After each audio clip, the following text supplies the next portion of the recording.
राधे राधे। जय श्री कृष्ण।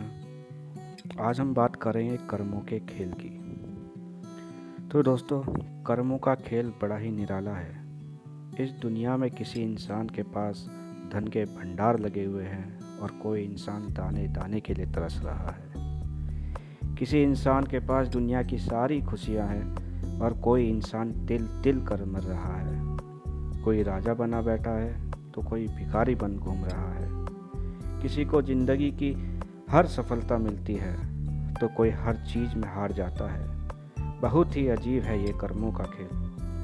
क्यों ऐसा क्यों हो रहा है? देखने में तो ऐसा लगता है कि हर बुरा इंसान खुश है और हर अच्छा इंसान दुखी हुआ पड़ा है। जो इंसान सच्चाई से प्रेम करता है उसे धोखा मिलता है, सच्चाई से व्यापार करता है उसे धोखा मिलता है, और जो इंसान बेईमानी करता है, धोखा करता है, वह खुश लगा पड़ा है। ये कैसा हिसाब किताब है कर्मों का? जिस इंसान ने आपके साथ गलत किया, बुरा किया, धोखा दिया, उसे कभी उसके कर्मों का फल मिलेगा या नहीं? तो जवाब है हाँ। हाँ, मिलेगा।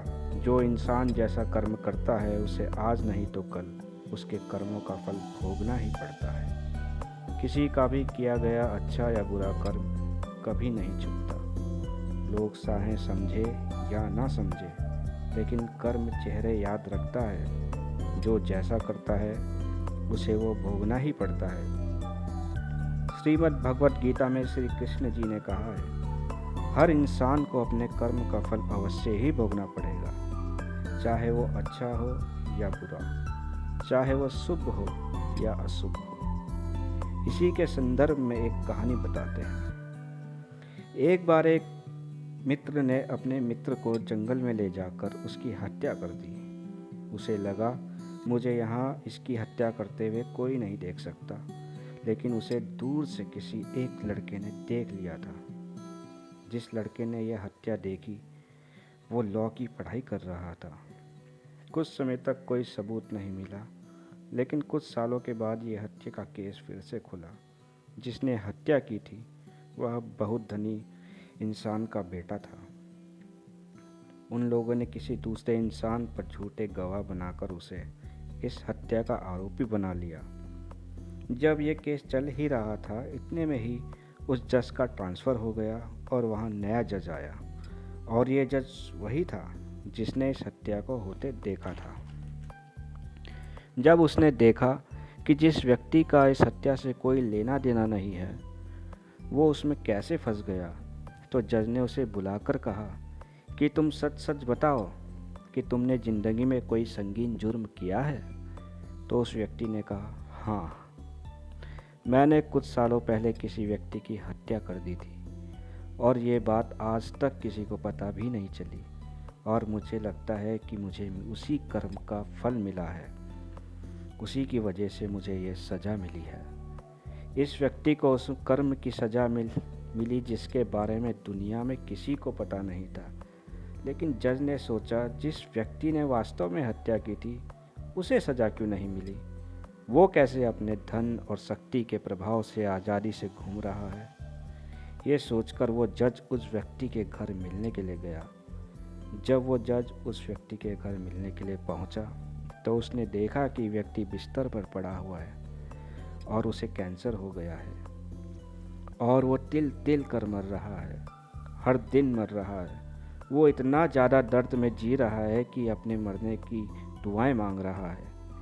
अब उस जज को कर्मों का सारा खेल समझ आ गया कि ये कर्म चेहरे याद रखता है। हर इंसान को अपने कर्मों का हिसाब चुकाना ही पड़ता है। लेकिन हमें क्या लगता है कि जिसने हमारे साथ गलत किया है, बुरा किया है या धोखा दिया है उसे अभी सज़ा मिले, उससे हमें अभी बदला लेना है। लेकिन कर्मों का हिसाब ऐसे नहीं चलता, आपके हिसाब से नहीं चलता। हो सकता है जाने अनजाने आपने भी किसी के साथ गलत किया हो जिसका आपको एहसास तक भी ना हो सकता है आपको भी आपके जाने अनजाने अपने किए किसी कर्म का फल मिल रहा हो, जो आपको उस इंसान के द्वारा मिल रहा हो। लेकिन इसका मतलब ये नहीं जिसने आपके साथ गलत किया वो छूट जाएगा। उसे भी उसके कर्म की सज़ा ज़रूर मिलेगी। हाँ, इसमें यह पक्का नहीं होता कि जब आप चाहें तब मिलेगी, लेकिन उसे मिलेगी, ये बिल्कुल पक्की बात है। क्योंकि ये सृष्टि कर्म के चक्कर से ही चली है। थोड़े समय के लिए देखने में ऐसा लगता है कि बुरा इंसान मज़े में है और अच्छा इंसान दुख भोग रहा है, पर यह वास्तविकता नहीं है। यह सच नहीं है। ये सृष्टि का नियम आज से नहीं है, आदिकाल से चला आ रहा है, हजारों सालों से चला आ रहा है। जिसने जैसा कर्म किया है उसे आज नहीं तो कल अपने कर्मों का हिसाब देना ही पड़ेगा, देना ही पड़ेगा। राधे राधे। जय श्री कृष्ण।